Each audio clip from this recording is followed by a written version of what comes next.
So I was thinking about Job, and there have been people, they'll say that God, especially the people who don't really claim to be believers like that, but they'll say, how can, whether they'll say God used Job as a pawn, or God and the devil conspired against Job. How can you trust a God like this? You know what I mean? Because God said, have you considered my servant Job?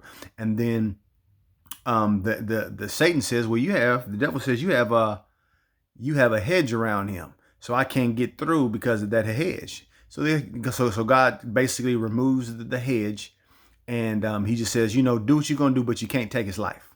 So we all know the story, at least most of us do. So I was thinking about Job, and I was thinking about that, and remember the scripture says in Job, it says that Job, the thing that came upon him was what Job feared the most. So the thing that happened to Job is the thing that he always feared. So remember, Job was a righteous man. He was, God was like, this is one of my best. He's good in the marketplace. He's a good family man, good father, good, good all the way around. And yet Job still feared something. So this is what I'm trying to get at. This is really not what this is not about. Job's fear per se, but it's more about the righteousness of God and the justice of God. So we think that God just allowed the enemy. He just lifted the gate and said, go on in and get him. That's what you think. But no, God always have to stand by his legal system. He has to stand by his justice system. He can't go against his word. Well, whatever that word means or is in this particular situation, he can't go against it. So he didn't just lift the gate and say, go in and get him. The gate didn't have a lock on it because Job feared.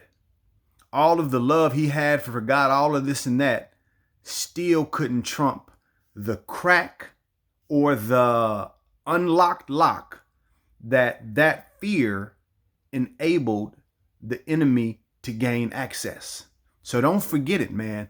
God is not, he's not out here haphazardly doing stuff. He don't just allow stuff to happen to you to beat you up, for blah, blah, blah. No, there always is a door open until there's not. So I thank God for Christ and everything that means on this side of the covenant. So because we know Jesus hadn't came yet. So everything that Jesus brought and stopped through his blood and his sacrifice, it keeps us away. Well, I should say it keeps us safe in a way. We can open doors and, because of ignorance and because of sin, and the enemy gets a foothold, but that door can be slammed right back shut and locked, when we acknowledge what's going on and when we give it to God. But I just wanted to say that, man, because that is real critical and crucial that we get a better idea of God so that we're able to kind of, maneuver through the moments that sometimes don't feel fair. Because believe you me, if you're going through whatever you're going through, it's always a test. Because we're always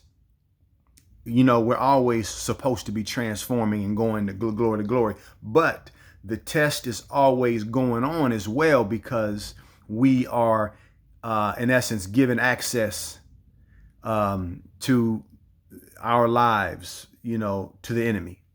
So because of, whatever fear, whatever sin, whatever thing is going on that God doesn't approve of, because God knows what God is and God knows that there's no match.